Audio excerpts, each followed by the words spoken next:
going back to the Cape Epic, like the end goal was always to be a highly competitive international mountain bike stage race. We wanted riders to be racing, whether in the first position, racing to beat Nino Schurter, or if they're coming 500th and they wanted to move up to 499th. It was super competitive.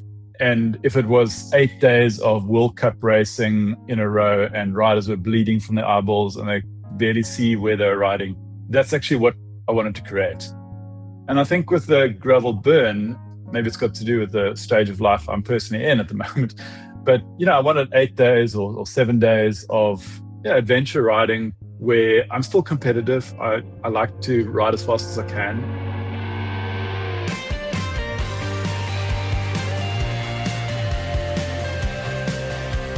From Escape Collective, this is Overnight Success, the podcast about the entrepreneurs, the personalities, and the passionate people who make up the sport of cycling and the stories behind the icons they've built.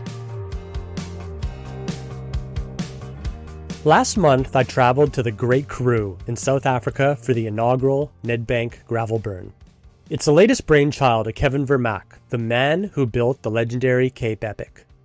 I first learned about Gravel Burn when I interviewed Kevin only a few months ago for our episode on his journey building Cape Epic itself.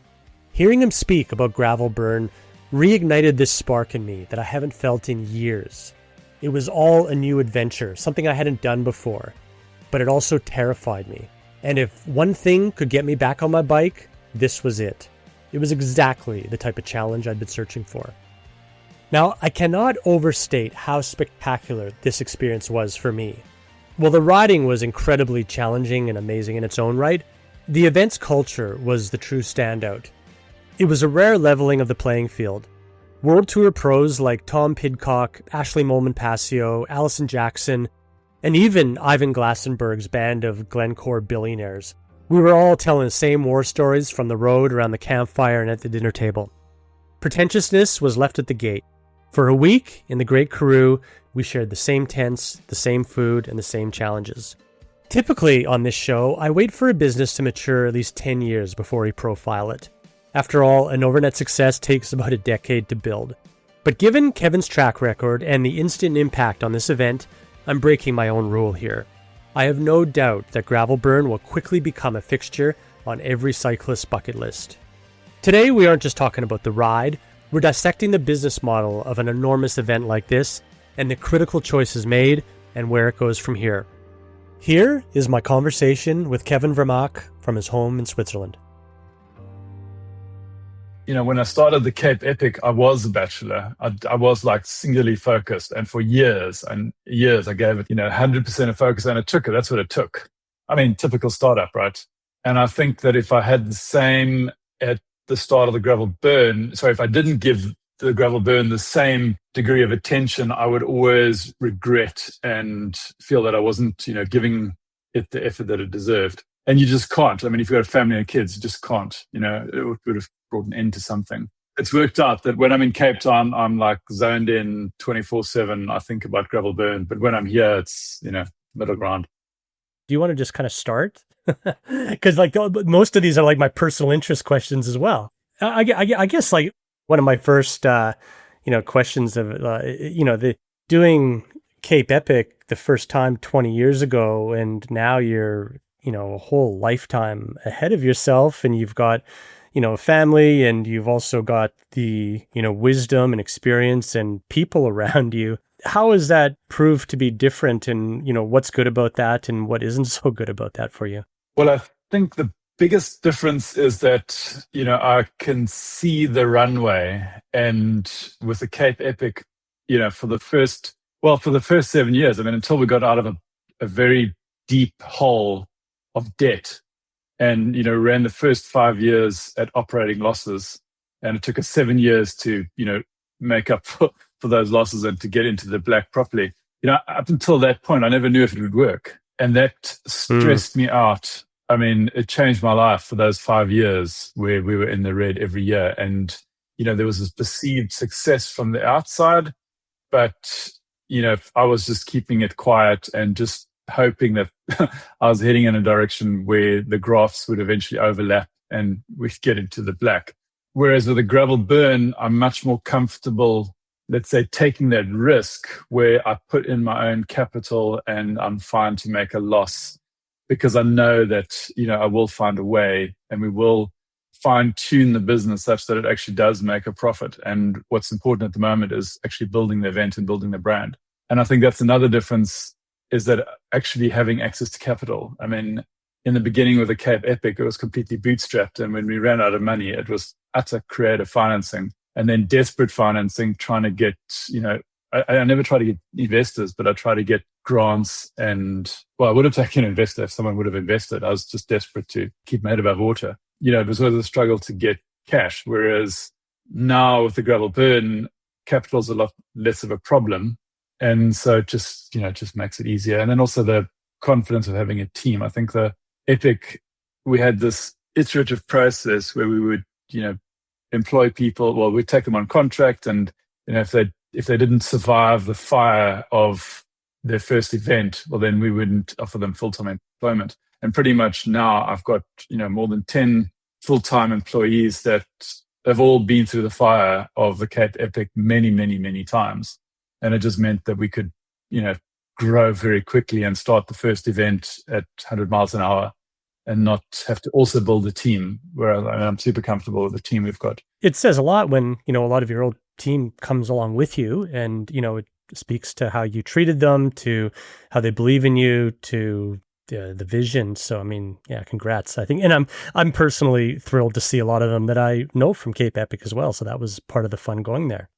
So we're almost just over 3 weeks later, and I'm just coming off my buzz. I had 2 weeks of just being, on cloud nine. With a little bit of time to reflect, what feeling did you have a few days after the event? And also, how did it compare to Cape Epic and after, you would run early on events? Well, the feeling immediately after the gravel burn was that it was a relief that we could now go into this iterative phase of improvement. Before the event, we had a vision, and I believe that what we were creating might be fun and that people might enjoy it and they might come back for more.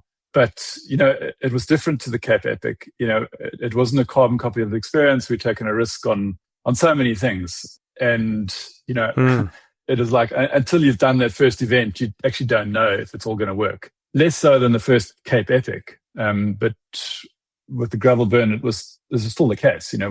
The idea of riding gravel bikes over corrugated gravel roads in South Africa was maybe not so bad, but and then moving every day, unlike the Cape Epic, which now spends 2 or 3 nights in each village, as well as the changes in concept in our burn camps. And it turned out people did enjoy it, and hence we're now moving to this iterative phase where we've got a good foundation and we just have to fine tune. And I think that is a relief that we could now move into this new phase, that we've got the first one under the belt, got a foundation. I know that people are going to sign up and enter the next race. And I've got no doubts that we will sell out and we'll get all the riders that we would want to ride in next year's race. And they'll give us the freedom to, make further improvements and enhance the experience even more.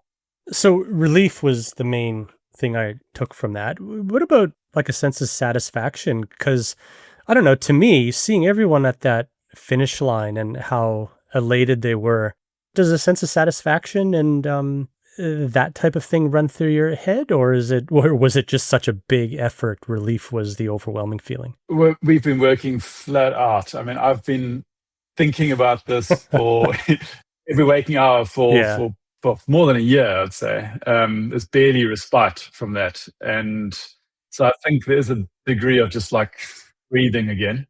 I would say that satisfaction, I can pinpoint to 2 very distinct moments in the race. And that was after the night burn and then after the 24 hours in Shamwari, because both of those were, elements of the race where we pushed the boat out. I mean, the night burn was something completely different. It has its origins in a concept I came up with 20 years ago. We tried it out in the salt pans at Makgadikgadi in Botswana, where we would ride from bonfire to bonfire and try and cross the Makgadikgadi pans before sun rose. Never worked out as an event, but I had always had this dream of racing bikes bonfires at night. And obviously the name Night Burn or Gravel Burn lent itself to that immediately. And so I always had this idea of bonfires and a night race for the inaugural Gravel Burn. And it took, literally every month we were developing and enhancing and fine-tuning the concept. And then, finally it all came together, and Prodigy Firestarter played at the start. And, he had his races going around, and Tom Pidcock was racing and doing jumps to like overtake each rider. And, there were hundreds and hundreds of riders drinking Red Bull, listening to Red Bull DJs, laser shows, smoke machines going at night in the middle of the desert. It was like this crazy experience that, you really had to be there to experience, but it took a lot of engineering to create it. And by all accounts, it was a success. And I had this like goosebump feeling because it was almost like 20 years leading up to it. And if I could just explain it for people who weren't there and not familiar, it was a night race that, like a bit of a gravel crit, I suppose, where Tom Pidcock had to catch the people in front and pick them off. Is that a concise explanation? And yeah, to get there, you had to get Red Bull to sign up as a sponsor. You had to get Tom Pidcock to enter the race and actually be willing to do this. And it also led to, it started off with we had a Red Bull, but it's called the KM Sprint. And, Red Bull's actually got their own logo and brand around this concept, which they've had at the Giro and a couple of running marathons around the world. And we were the first gravel race in the world to actually have the Red Bull KM. So it was very satisfying from that perspective too, from the beginning, it was Red Bull's like the ultimate brand to get involved in something crazy like this in the desert, and did get involved and loved it. I'm embarrassed to admit, Kevin, that I missed it. I was not feeling very good that day, and I was asleep in my tent, and I could hear the roars and the music and stuff, and felt like I was missing out, but also couldn't move. So, but yeah, I've seen the photos and the videos and stuff. It looked fantastic. What was the second moment you were talking about in Chamois? Well, the 24 hours, let's say, of the last 24 hours of the race, because, the idea of finishing a major international pro-am gravel stage race in a Big Five game reserve, and Big Five being, the most dangerous predators in Africa: elephant, lion, leopard, rhino, buffalo. And so, that was such a journey, because first of all, you've got to get permission and get buy-in from a Big Five reserve that wants to take on something innovative and totally left field to finish a major bike race, get their support, and then actually pull it off. And, riders rode like the last 40 Ks through Big Five game reserve with safari vehicles stationed every kilometer or so, literally protecting riders from Big Five. What was the discussion with insurance and things like that like? How much time have we got?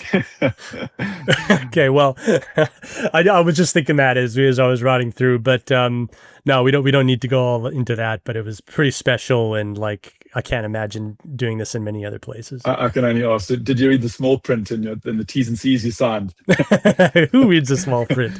Yeah, but it took a lot of buy-in from the reserve. The reserve manager had to really support it, and he did. And we've done fabulous things together. And then also to create the camp where actually, all the riders actually slept in tents, in an area of the reserve where they had moved out the buffalo. So riders were safe in a sense. Oh, really? Yeah. It's like it's in their breeding area. So still part of the reserve, but they didn't have any predators there anymore. Yeah. Okay. Yeah, it was pretty cool. Gravel Burn, it took a similar approach as Cape Epic did in the formative years, where it was, a week of point to point. And that was really special, and it felt like a real adventure. I wasn't there in the early days of Cape Epic, but, eventually it got more condensed and concentrated into convenient locations so you don't have to move. And that's actually, like, as a competitor, I thought it was also really good. Sometimes you like to stay over a place more than one night. This, from my understanding with our last podcast, you have a vision of having this the way it was. And can you talk about, Cape Epic, how it did evolve? And I totally understand how that did evolve, but what your vision is for this long term in terms of moving and, keeping it special in the way. Is it the way it is, or do you have evolution in mind, or are you going to see what happens? So to answer last question about do I have evolution in mind? Absolutely. I mean, this is a new experience we want to create that's totally auspicious, and we're going to keep evolving it into creating that truly special experience for riders. Going back to Cape Epic, like the end goal was always to be a highly competitive international mountain bike stage race.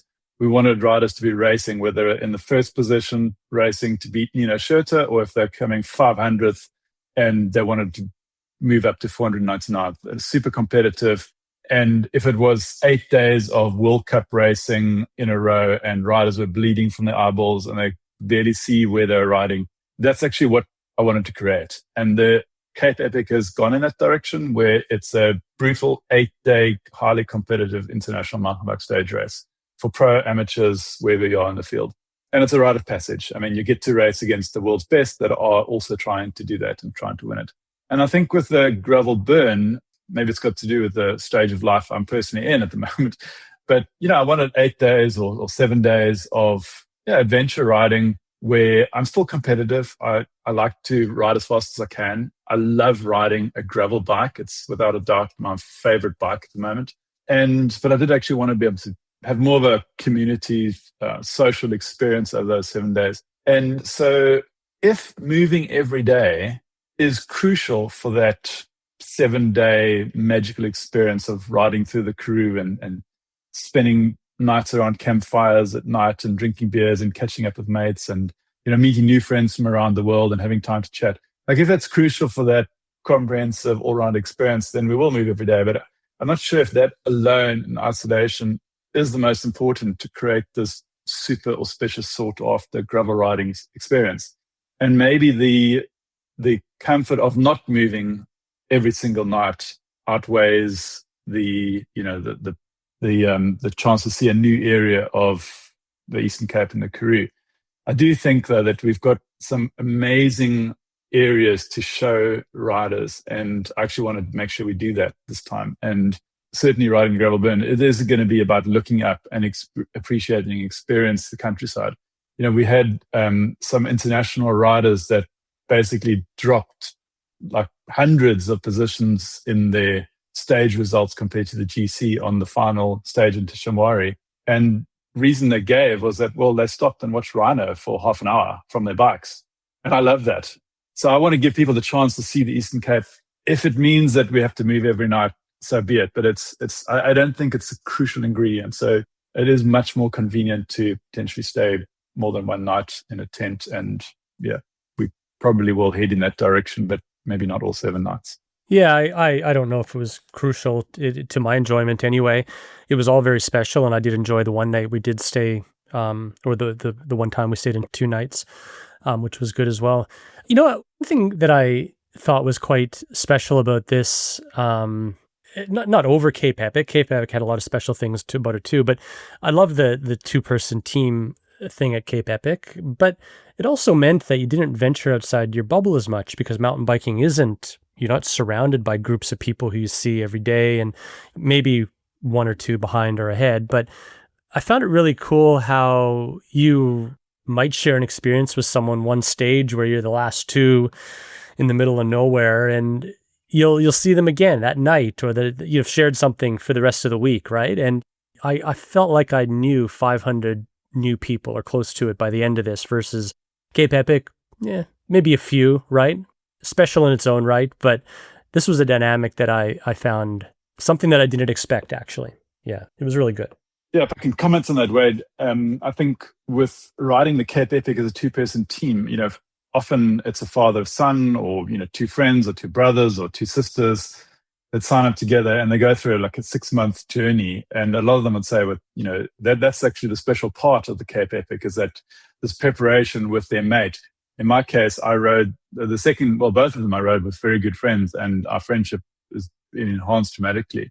But, the second time I rode with my friend Andy, with whom I literally had the idea for the Cape Epic, who now lives in Costa Rica, and we trained on Zwift while he was in Costa Rica and I was in Switzerland. We did our training to go and do the Cape Epic together, and so it was a great experience. Whereas now I think going with the Gravel Burn, you can still travel with your mate, but when you're in the campsite, because you ride at your own speed, you're almost like, let's say, forced to meet new people. And if we create the environment off the bike that's very conducive to interacting with other riders.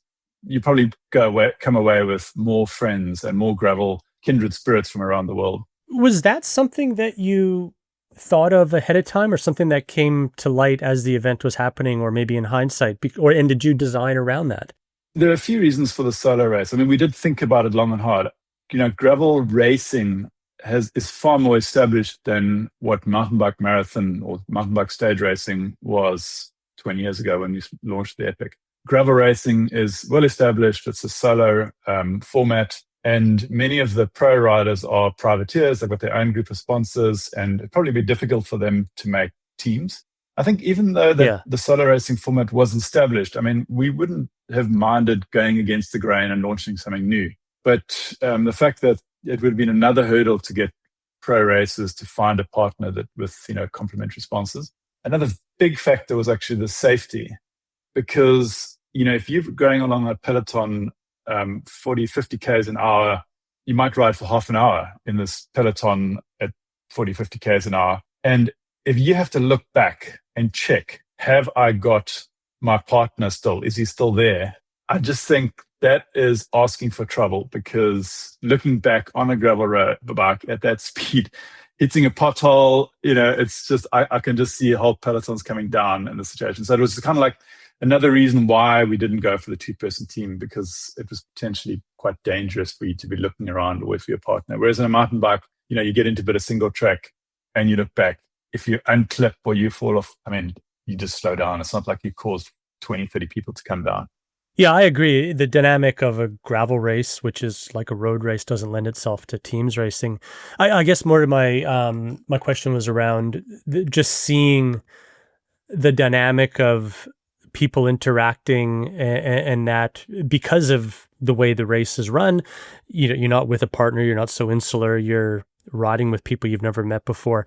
Did you design the village and camps and everywhere from the dinner tables, knowing that was going to happen, that dynamic was going to take place, where people were getting to know more people because of that? Or was it a surprise or something you hadn't thought of when you saw it sort of taking place? Okay, so when we chose the solo format, I confess, it wasn't, with the view that, people will meet more people because they're on their own and therefore, in a sense, forced to get more opportunity to meet people. It wasn't that. But what we definitely did plan for is the intimate experience. I think that, the last thing I wanted was to be out in the middle of nowhere and being in like compacted rows of tents and eating in a massive dining marquee, with 1,000 riders and, big crew village, etc. No. We wanted to create this like intimate, let's say, adventure biking experience. The way that you would ride if you were riding with 20 of your mates or 10 of your mates through the Karoo, sitting around a campfire, getting up, getting a free beer, getting coffee, whatever. It's like we wanted to create that intimate experience. And, for us, for sure, we need to scale this race.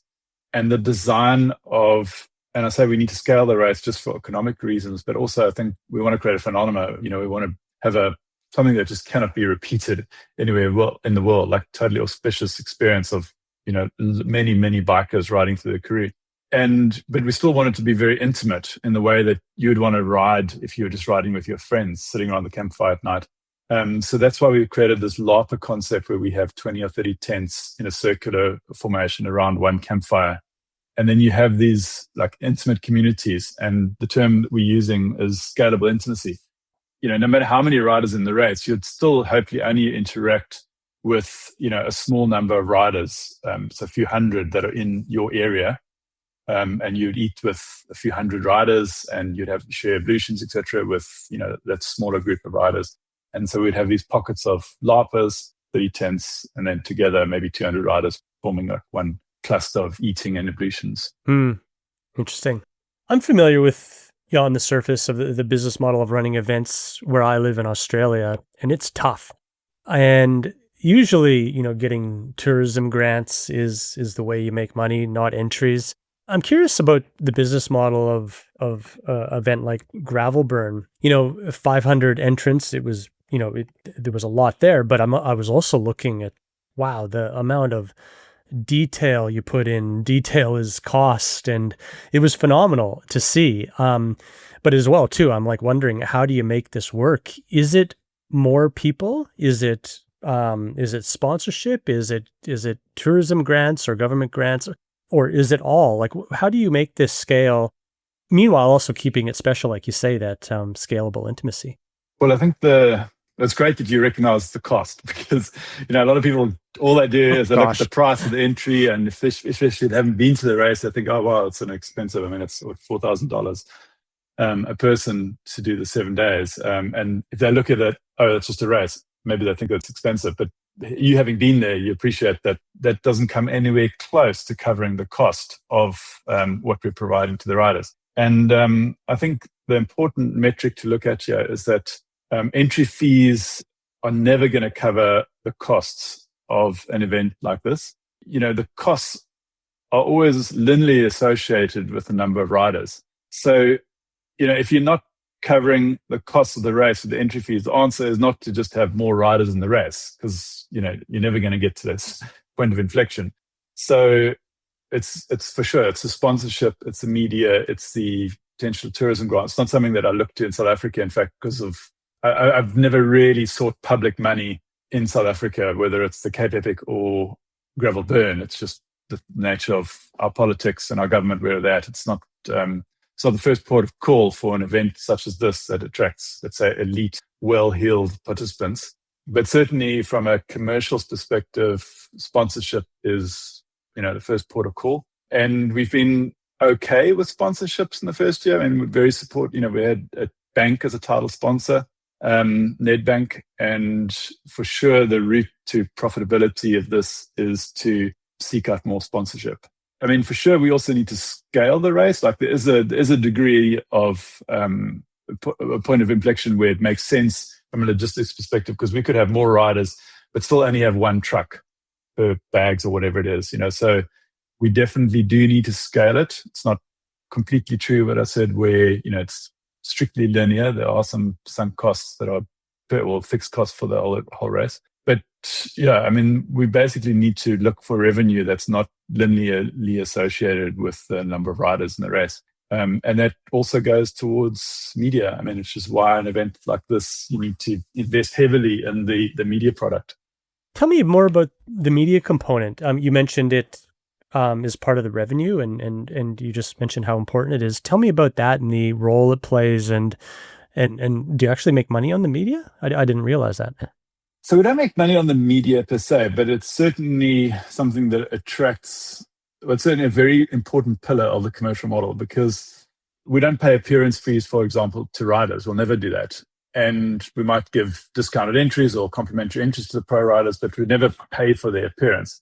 And eventually they all want to be there because they see themselves on TV all over the world. And even this year, in the first year, we got excellent success with our global TV distribution. So, and then sponsors want to be involved because you have got some of the best riders in the world, and they are seeing the sponsored product on TV stations around the world. So certainly those are two elements which are just you had no chance of success without having a good media product. And both of them are somewhat not linked to the number of riders in the race. So that's really going in the right direction. Interesting. What is a pie in the sky number that you think you can reach and still keep that scalable intimacy? 1,000, 2,000? Do you have any idea? Well, I think that for next year we can go from 500 to 800 comfortably, and we would have the same degree of intimacy. And I think, well, after a year's experience, it's going to be even less friction, and the admin, the logistics are going to run a lot more smoothly, even with 800 than we had this year with 500. That's just because of the experience. It remains to be seen how big we can go. Just some of the facts are that in mountain biking, obviously you got single track and you got congested single track when you start to have lots of riders. This is a wide open gravel road, so you can have bigger numbers on the gravel road. It's in the Karoo. You're not short of space. Our burn camps we've created are very modular, so they can continue to scale so long as you've got the space. I think the market is way, way bigger than mountain biking. And so it remains to be seen. I mean, for us, we're going to keep on increasing the numbers so long as we get excellent, as long as we can always guarantee the quality of service and that the that we still have that amazing auspicious experience in the burn camp. And so long as it remains aspirational and, let's say, exclusive, and that, the entry sold out this year after 3 months, I hope we sell out even faster for next year's race. We'll keep on growing it slowly every year. One of the things that I don't think I could ever get used to is having an event as a business is just the nature of most events. And I suppose you don't suffer from this, but many of them, people sign up the day after and then wait until the week before. What is in your thinking about being able to sell these out? Is it limiting supply how do you create the desirability such that people do sell it out? What have you learned about that? One of the most important things about designing my event, it happened pretty quickly with the Cape Epic 20 years ago, where the first event sold out in 3 days, the second event sold out in 5 hours, and thereafter it was with a lottery and early bird entries that sold out in seconds. I'd like to get back to that situation as fast as possible, and we do various things. Well, we are doing various things to encourage the entries to sell out even more swiftly than they did for the first event. Once for the Cape Epic, for example, we said we're having 800 entries, they sold out in seconds, and then you can spend the next 12 months planning for 800 riders. I feel quite comfortable that the quality of the experience and the fact that we sold out on 500, that we can plan for 800. I don't know how quickly they'll sell out, but I'm comfortable that we'll have 800 riders in next year's race. And it's crucial. I mean, I'd hate to be in a situation. I've never been in a situation where we like, wait. Does the race fill up? Does the race fill up? I'd hate that. And so for me, it's the first step in ensuring you've got to sort off the event such that it's sold out. It's crucial. And making it many stages and so tough that, and I suppose a big enough commitment financially, training wise, planning, that you can't just wait to the last minute. I think, would you agree that's a key component? Yeah, that's not a product. I mean, you've got to commit months out, from international flights to accommodation to sorting your equipment out. It's a financial expense and commitment as well. So I think that's what we do. We create these auspicious products that people sign up to many months in advance. We're not in the business of doing like one-day events with mass big number participation. What makes an event like this possible in South Africa that might not be possible elsewhere in the world? Can you talk about some of those things that allow you to do this versus if you were to try to do this in Australia or where you are, Switzerland, for example? Well, first of all, we've got some amazing roads. We've got some amazing countryside and some amazing weather. And it's a great place to ride your gravel bike. So that's a point of departure. And then for sure, things like access to land and support from the local communities. The reality for this event, we kind of like, we laid out a route. We've got, some excellent folk that know the area very well, that have been riding bikes for decades in the area, and we came up with this amazing route. And then we need a farmer or a piece of land in that area that can host us. And it's not a small ask. We've put in infrastructure, we put in French drains, we put in water reticulation. Kilometers and kilometers of water reticulation. In some cases, they weren't saying no to it, but we drilled boreholes, we built reservoirs, and we had this support from farmers that said, sure, we'd love to host such an event. I think they didn't believe us until they saw it in terms of the scale of the event. But so far so good. They've, it's been a good experience for them, and they want us back. And I think that it's not necessarily the attitude of the farmers. It's just not possible. You don't have these massive tracts of, let's say, farmland available. And the fact that areas of the country where, we're on public roads, but there aren't public roads that the public actually use. They're public roads that traverse massive farms, and the farmers actually just put a gate over the road instead of putting fences on either side of the road, because no one uses these roads except them. So that's also a reason why you can do this in South Africa, and it might not have the areas, might not have the routes on the gravel roads in other countries. And yeah, for sure, the cost of labor allows us to have hundreds and hundreds of staff that are required to make these large burn camps. And that's a unique ingredient in South Africa. Tell me about traffic management, because I know traffic management can be hundreds of thousands of dollars, even for a single day event sometimes, here anyway. What types of things do you have to deal with mostly gravel roads, not many intersections, but still you have to mark them, and what type of requirements do you guys have to, both requirements and things you do to make a race go smoothly with regards to traffic management? Well, the context, Wade, is, when we rode or drove 5 days of the route, some 550 kilometers a year ago, I think I saw like 10 cars over those 5 days. Yes, there's not many people out there. Yeah, so it's a very remote. So let's say traffic management isn't the biggest challenge, but when you're in such a remote area, there are all sorts of other challenges. For example, the media. There's zero connectivity in these places. Maybe there's a special setup for a small community that's got a very small cellular network, but definitely no broadband.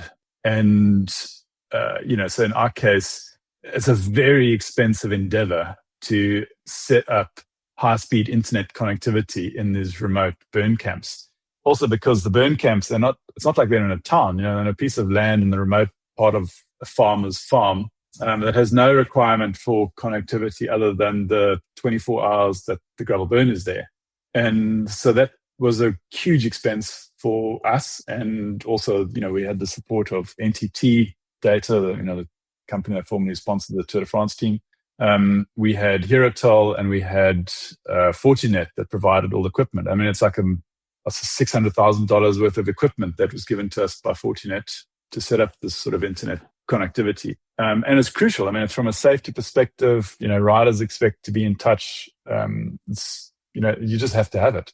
Let's geek out for a second as a couple former engineers. So Starlink isn't available in South Africa. Were they using low orbit satellite? Were they of a different companies, or were they using microwave backhaul? How were they connecting? So it was a mix. We had 7 different camps. And you're right that Starlink, unfortunately, isn't available. That would change the game completely. And that's a political decision. And hopefully by next year, it will be supported by our government. Combination of all sorts. Generally, low orbit satellite was a backup solution. Bandwidth incredibly expensive, but it was always a redundancy solution. In some cases, fiber was laid. And really, yeah, so that's part of the legacy that is left for the communities. So Herotel is a ISP that focuses on the rural communities in South Africa. And, luckily they love the race. The CEO and the investors all participated in the gravel burn. And so they're just ramping up their investment in those particular communities so that we'll have superior connectivity. Well, they already did it this year, but also for next year, they'll have enhanced connectivity in the burn camps. Yeah, right. Yeah, I'd love to dive into the details of that because I could see the enormous challenge that would be. And it worked pretty good. I got to say, I was always able to post my Instagrams. Yeah. and that nobody looks at. No. But another form of communication is the RF network that we have one RF network, like it's a mobile roaming RF network that gets set up for the route communications. And then we have another RF network for the race village logistics. And those are 2 separate channels. And those are completely, temporarily set up. You might have seen that large convoy of South African search and rescue vehicles. That's their expertise. They'd go up and set up these temporary RF nets of RF coverage over the entire route.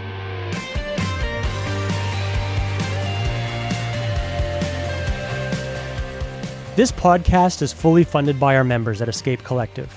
In fact, all of our content on our website and our podcast network is 100% supported by our members who believe that cycling media should be independent from the sport and industry we cover, and that we should exist to serve you rather than live or die by our ability to be a platform for the sole purpose of selling you more stuff.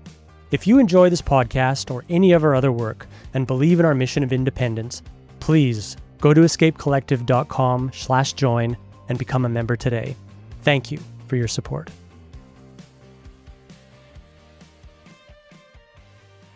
The level of detail, we spoke a little bit about this before, but gosh, I didn't even notice everything. I was going to say I did, but I noticed probably only a fraction of the detail that was sort of public facing.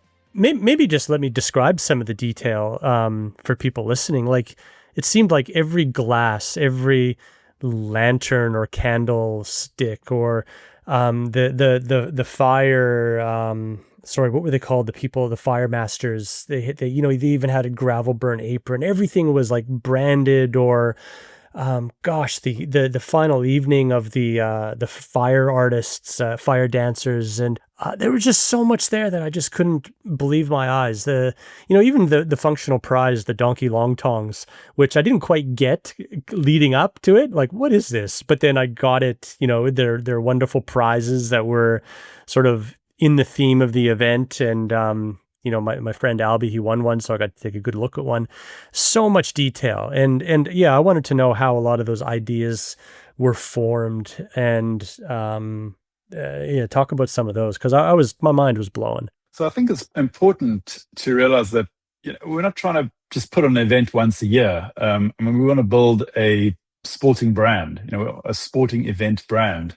Hence, the branding of it and the symbolism and the iconography around it is critical.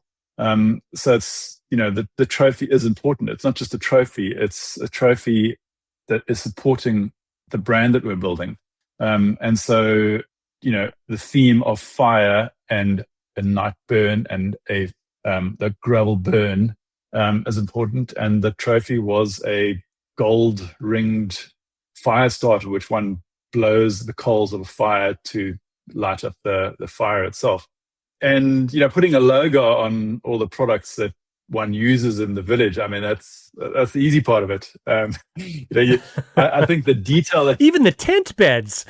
Well, like, if you have to buy these things, so it's just you buy them. I mean, you would see one set of tent beds, and you have no idea whether we own 1, 2, 3, or 4 per rider. But the answer is we own 3 beds per rider, in additional for the crew. Wow. And so that's quite a big order. You had 3 camps, eh? Yeah, so you had 3 camps. Well, 3 entire camps set up in advance. So while you were starting off in the rain in Knysna, the next 3 camps were already set up. Then you spent 2 nights at Blaarwater, and obviously the 2 nights gave us additional time to move the first 2 to the last 2 burn camp locations. And, so you're needing, over 2,000 tents, including the tents for the crews. So, that's a big order you place 9 months in advance, and you may as well put the logo on, because it's a custom, it's an order specifically for you. And that's the same for most other things that you saw in the race village. We would, be ordering it 9 months in advance. It just comes down back to our topic of knowing how many riders you can have in the race. And you put the logo on, that's easy enough. But the detail in, for example, the trophy, that comes down to, working with a company that is as passionate as you are about the brand that we're building, and they're passionate about their brand. And so you align these 2 passionate brands together, and then you inspire each other to create this money can't buy experience. And I mean, the detail in that trophy, I mean, you're referring to Donkey Long Tong, but I'm not sure if you saw the medals that were designed by Metcon, which is the largest privately held refinery in the Southern Hemisphere. One couldn't have paid them certainly I couldn't have paid them for the amount of time and effort they put into designing and producing gold, silver, and bronze medals for the elite category. And it's just because, I know the CEO, and he just loved the idea of doing something fun instead of refining gold on a daily basis. So he got it. I mean, I think there are about 20 different artisans that were involved in producing that fire starter trophy and the elite medals. I got to meet the guys behind Donkey Long Tong, and their names escape me, but they are, just as you say, they were just like full of ideas, full of enthusiasm, just totally on board. It was so, I'm so glad I did get to meet them, because I sort of got it. And I should do a podcast with them, I think. I think Wade, the secret here is to put people together that get inspired by what we're creating together, and then they can see the effort that we're putting in and the rest of this community, and then they're stimulated and inspired to go along as well and to do something that the rest of the community is in awe of. And then suddenly you've got this magical mix of special experiences, and all the different touch points are, things that you can't just pay a supplier to do this. These are things that come from brands and companies and individuals that are just trying to push the boundary and do something special. And we've managed to get them all together, and the end result is the Nedbank Gravel Burn. Yeah, and no one thing sounds that significant, but all added up, it's so hard to put your finger on, but it really, really does amount to something very special money can't buy, right? I mean, it's amazing. Tell me, from your perspective, one thing that went horribly wrong, or if anything, that we didn't see. Because to me, it just ran, effortlessly, right? But from you, I doubt that's the case. Well, as preamble to that, I'd say that it's now more than 3 weeks since we finished. So there are a lot of learnings, and we've already got answers to them. In fact, during the race, we probably had answers to them. And we've so moved on, and we're so planning around how we're going to do it next year that I really have to think hard to answer your question. But there's one standout moment where something went horribly wrong, and probably riders they realized that there was a challenge, but they might not appreciate what went wrong. And I'm okay to share it with you because it'll never happen again. But on stage 6, which is the day we had this horrendous weather, and we did tell riders to prepare for the worst, and the weather would be a challenge, and expect cold nights, hot days. But we had extreme weather. I mean, we had like winds gusting 100 kilometers per hour. We had rain and then incredibly low temperatures because of the wind chill factor of this wind with the wet riders. And then the race started, and temperatures went up to 40 degrees Celsius plus. And then, it was a tailwind. Yeah, and then there was hail and thunderstorms. And then we ended off the day again with gale force winds. So severe weather conditions. And at the start, where thankfully no tents blew down. We dropped some of the eating Bedouin tents, but riders were safe, and we were safe in the village with these tremendously strong winds. And we delayed the start by an hour, and we then also neutralized the stage. And we had a bit of luck in that respect, which I'll come to later. But at that moment, we didn't have an overlap in our RF networks for the route, and RF being radio frequency networks, which are like closed radio networks, like two-way radio networks. And we always have two, one for the route, one for the camp logistics. And there's always an overlap. So there'll be a couple of radios that are listening on both channels and, relaying messages. And for that, like, dramatic 90 minutes where we were making decisions in this almost like crisis situation, we lost comms with the RF or the route network. And so for the first time in my eventing life, we had to make decisions isolated from the smart people that I've surrounded myself with that happened to be on the other network at that time. So in the end it turned out, and I think that we had enough experience in the in the race village network to make the right decision. But we were cut off from, some of my most experienced team that were in the route network. And that wasn't a situation I'd like to be in again. And it comes down to, some factors around the venue operations center and how that gets set up as the event scales. But in the end, it turned out quite fine. I mentioned some luck, which, because of that, the severe weather we had and the decision we took to neutralize the stage, meant that, the race that day was neutralized.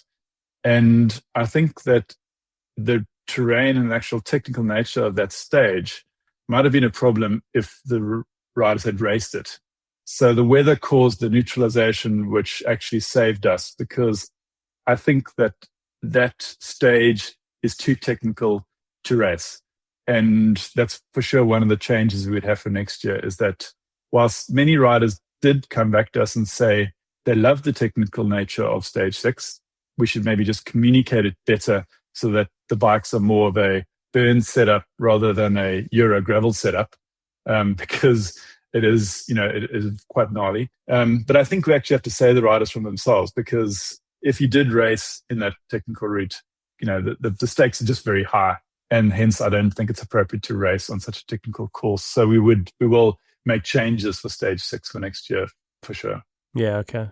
Were there any, pleasant surprises that you didn't expect that came out of anything that you can point to? Definitely the concept of having no spectators in the race. And that was a surprise for me, because in advance of this first race, we said, because it's the first year and we know that the cost of creating the burn camps from ablutions and all the other facilities are significant. So we didn't actually want to have non-riders, or let's say just pure spectators. And if they were there, they'd have to pay almost the same amount as a rider would have to pay, because every rider that we were feeding or providing ablutions for, etc., has a significant cost. And so pretty much everyone at the burn camp for the week was a rider or someone involved in working at the race, or let's say a mechanic that was driving a mobile home of a pro, or someone you're intimately involved in the race in some other fashion. And that just created this amazing experience where in the like finish line lappers and the lunches and dinners, you're just surrounded by other riders, or going through the same experiences as you were. And even the media, we had very few independent non-riding media. Most of the media were actually working for us, and then independent media were actually mostly riding the race themselves. It created this amazing spirit, and we're going to double down on that. We're going to limit this race, certainly for the first 6 days, to be riders only. And even to the degree that as a journalist, we're going to provide most of our journalist accreditation to journalists that are actually riding the race. I think most cycling publications these days, the authentic ones, well, they have cyclists that could ride the gravel burn amongst their staff and their reporters. So let's get journalists to actually ride the race to be present at the event, and really limit the number of non-riding folk in the race. And that was a surprise, and we're going to double down on it going forward. I loved the finish line shots of someone like Tom Pidcock or whoever coming across the line with the wind. What do you call the wind things that you made? It's called a windmill, and we really need to dive into this, because another detail that I thought was awesome. Yeah, we thought long and hard about that, because for me, an authentic sporting event attracts spectators. So the case of the Cape Epic, where mountain biking wasn't necessarily a very popular sport in this country, we did all sorts of tricks to get spectators to the finish line, from doing one-day mountain bike races to having big music acts and bands playing, to having one-day running races, and making sure the camera was always at an angle, and we would corral the spectators into the shots so that it looked like there were thousands of spectators. Well, fake it until you make it, because today there are 20,000 people that are on the finish line of the Absa Cape Epic. In the case of the gravel burn, this is going into the middle of nowhere. Even if it becomes the most popular cycling event in the country, you're just never going to have a lot of spectators that will make it look like a mega sporting event. And so I thought about the Dakar Rally, same thing, middle of nowhere. You can never have spectators. No one flies to Saudi Arabia to go and watch the Dakar Rally. Yet no one will deny that that's a major international sporting event. So we thought, let's lean into this concept of having no spectators, and not even one. So we crafted this finish line shot where there was not a single spectator. And of course there were spectators, but we made sure they were out of the shot. So you only had the single windmill and one brand, one oil drum, which is ubiquitous in the Karoo, with one of our headline sponsor logos on, and that was it. So if you have a finish line shot with Tom Pidcock, one windmill, and beautiful landscapes in the background with not a single spectator, it's absolutely the Nedbank Gravel Burn. There's no confusion. There's no confusion about it. Yeah. That feels like a big risk. Were you nervous about how that would actually look in real life, or were you confident that that was the way? I mean, we tweaked it every day during the race, but for sure, this was our goal. I knew that we were creating a brand that that is Karoo as a backdrop, minimalist. We had so many different ideas about the windmill. I mean, now we own 2 windmills that we've painted and we leapfrog and actually permanently placed. And the history of the windmill is actually very significant because windmills are synonymous with the Karoo. There's always wind, and the windmills, gets the much needed water, underground water, up to be used. But nowadays, is that what they're doing? They're pumping water. Yeah, absolutely. So they're basically right. Okay. pumping. I mean, there's lots of underground water in the Karoo. And hence, I mean, I'm sure you saw it as you just cycled through the countryside. You would have seen these windmills dotted around everywhere. I mean, no one would put in a new windmill now. It's much cheaper just to put in a solar pump because there's also so much sun in the Karoo. But so these 2 windmills that we use for our finish lines now, we actually, they came from the farm Blauwater. We brought them back to Cape Town. They were recycled, painted. And now we've taken them back to be used again in the Karoo, but as finish lines of the Nedbank Gravel Burn. And I think that this concept of having no spectators, right? It allows the pro riders to just feel comfortable and let their hair down and be relaxed. Because there was this one lunch I had where I just looked across and there was a table on the other side, and when you had Alistair Brownlee sitting at the same table as Tom Pidcock and a couple of other Q36.5 riders, and so there's 2 Olympic double gold medalists sitting having lunch casually, chatting about the day's riding, surrounded by other cyclists that weren't coming up for selfies. They were just also chatting about the day's riding. And I think that it's much easier to create that experience if everyone's just a rider and they've all suffered through the day together. And there's another shot when I distinctly remember Tom Pidcock crossing the finish line and meeting up with his fiancée and just chatting about the stage, and there was no one around. It was no spectators, just the 2 of them chatting. And for sure, the local communities that barely have a TV, let alone internet connection, nor do they watch cycling, have any idea who these riders are. They just see this big event that's coming through the community, and so that's it's a special moment. It's a special experience that we can create. Yeah, it was very unique. Maybe to a subject that's, I don't even know how to ask the question. If there are political correctness things, please excuse me. But for a lot of Westerners, or I don't want to speak for others, but for me, whenever I go to South Africa, I'm kind of confronted with this enormous disparity between poverty and people who are well off, and that I don't see every day. I didn't grow up around that, and so it's quite foreign to me. And then it's also not lost on me when we're there's a lot of money and we're going there for this crazy vacation. Meanwhile, not far off, huge poverty, and I have a hard time squaring my head around us sitting in moon boots with the Hyper-Rice Normatec moon boots, or getting massages. Meanwhile, there's 500 people hard at work, whether they're cleaning the toilets or washing the bikes or setting up the tents or serving the food or whatever. It's also very obvious, we're all white for the most part. That's the black population who's probably, I would guess, living, below the poverty line. How do you look at that? Because it always comes up whenever I write an article, and it did again. And I try to talk to as many South Africans as I can to shed some perspective on this. How do you think about that? And how do you engage local communities to make sure that you're doing good rather than, you're putting in versus taking away? Can you talk a little bit about that and help shed some light on that, especially as, you grew up there and this isn't as foreign to you? And it's so complicated, I'll acknowledge, asking this question. So totally fine you ask it. I'm happy you did, because I think I can, I'd certainly like to have a stab at answering it. And I can totally understand the question, because it is so different to, what you would have in Australia. South Africa, the reality is there's a huge disparity between those haves and the have-nots. There's massive inequality. I think South Africa has the highest Gini coefficient in the world in terms of measuring the wealth gap. And it's not something any of us are proud about. And I think that the reasons for this disparity, is not something we should go into. It's a very political hot potato that stretches back into apartheid years.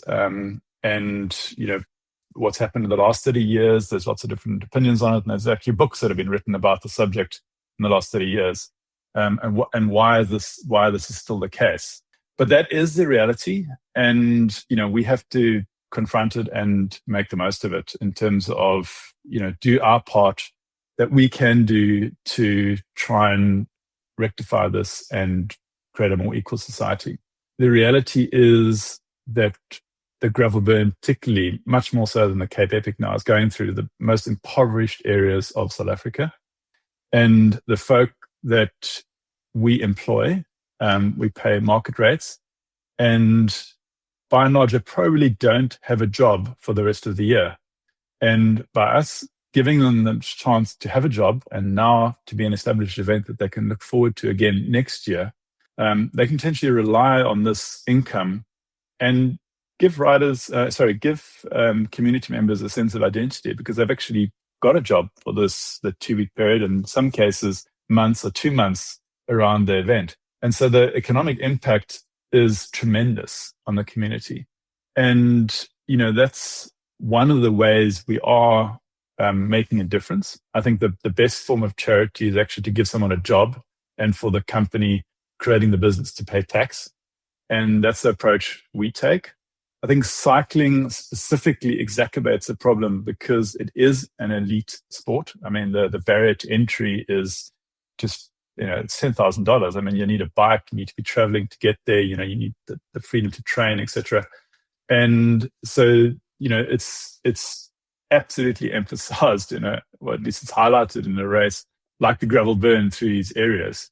But the reality is that the spirit, and I'm sure you witnessed that as well, like there was no unhappiness in the race village. I mean, people were doing the work they're doing because they're loving it with a big smile on their face, the fact that we were coming in with an investment. And, I spoke about the legacy earlier of us creating, putting in internet connectivity, etc. I mean, many of those communities are changed because of us being there. And at the same time, it's not that one is creating, because for sure I'm creating a business. It's not like I'm creating a business by exploiting mineral resources and extracting, gold from the ground at the expense of, underpaid local labor. It's like they're getting paid market rates. And if we weren't being paid market rates, which understandably the market rates are substantially less than what would be paid in a first world country, which is maybe why this couldn't be done in a first world country. I couldn't do it if I wasn't paying market rates. And I think paying market rates actually that's actually allows this business to be established in the first place. And I'm obviously taking a risk. I mean, you mentioned costs up front. I mean, this is, I don't expect to make an operating profit for the first 3 or 4 years at least. So it's got to work.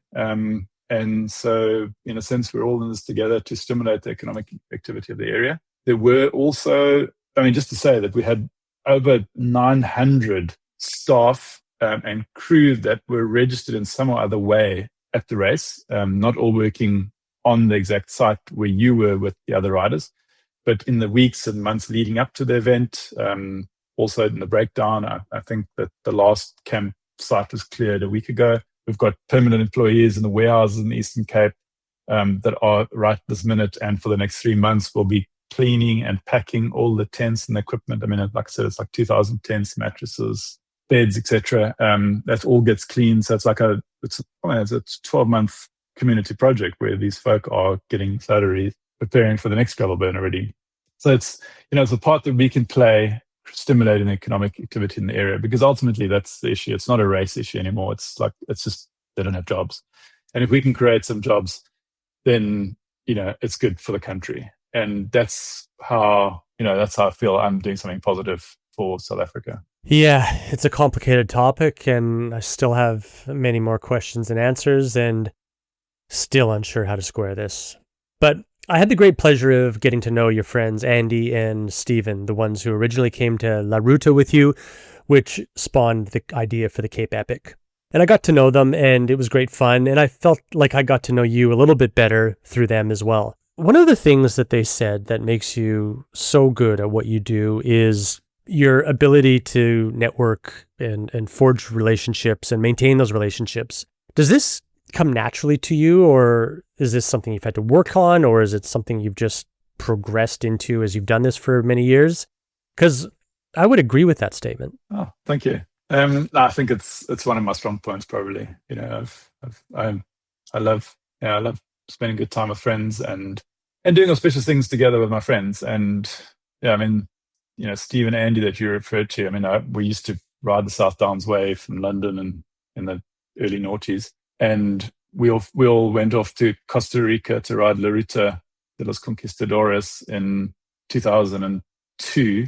And that's where I got the idea for the Cape Epic. And, they were my guinea pigs to enter that first Cape Epic. I then rode the Cape Epic with my mate Andy in 2019. And then, when I started this thing, they were once again guinea pigs. I sent them the links in advance. I said, hey guys, how about entering this one too? And it's like 23 years later, they signed up for it again. Yeah. So it's just natural. You make good friends over the years. And I'd say, like, for sure, that's one of the benefits of doing this for the second time. That, I could literally just phone a lot of folk around the world and say, hey, you enjoyed the Cape Epic, whatever, 10, 15 years ago. I'm doing something cool, I think. It's a new gravel biking is where it's at. To digress slightly, when I crossed the finish line after finishing my first Cape Epic, I had this tremendous feeling of satisfaction of having achieved and finished the race, but the whole journey, like the 6 months leading up to it. And I felt the way that I wanted riders to feel after they'd experienced this event that I'd created. And hence I was satisfied that the event lived up to what I was trying to create. Now I'm a bit older, and things have changed, and I've got different aspirations of how I want to spend my time. And frankly, the Gravel Burn is like the experience that I want to now create, which is the one that I want to have at where I'm at in my life at the moment. And some of it has got to do with my personal age and my personal phase in life, but also how things have changed in the world. And hence, I'm about creating that experience now. And hence, I know that Andy and Steve are going to love it. I know they're going to enjoy it. And hence, I feel confident inviting them to come out and do this race. Are you going to ever complete a gravel burn? Can't wait. I totally, like I said, this is what I would love to do. I think it's a few years away because I need to, there's so much evolution to take place and a lot of conceptual work that still needs to happen. And, for that, I need to actually be looking at everything and thinking about how things can evolve. But in a few years' time, absolutely, can't wait. We have the kindling, which is it's a 3-day version of the burn. It's a bit easier, and it's 2 nights at Blauwater, and you start in Grafenet and finish in Grafenet in April. This is in April. April. Yeah. And it's, we allow e-bikes, and the stages are slightly shorter. And I can't wait because, that is exactly what I feel like doing for my long weekend in April is to ride with my mates, sit around the campfire at night, not to start too early, sit around the campfire in the morning, have a coffee and chill out, and then head out and ride. And that's what I want to do personally. And, that's the experience we're creating at the kindling and also at the Gravel Burn.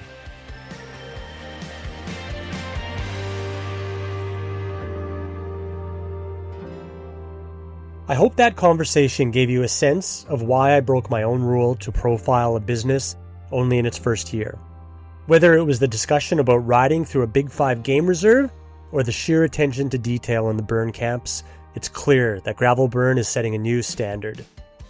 The concept that really stuck with me from this conversation is scalable intimacy.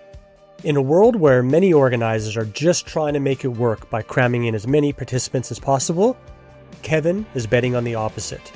That true luxury today is silence, space, and access to people you'd never usually meet. As Kevin said, he wants to create a money can't buy experience, even though it actually does cost dearly to get there. If this has made it onto your bucket list, I'd suggest moving fast for next year's entries. As always, thank you for lending us your ears. I'll catch you on the next episode. My name is Wade Wallace, and this is Overnight Success. This episode was produced by Red Bricks Media.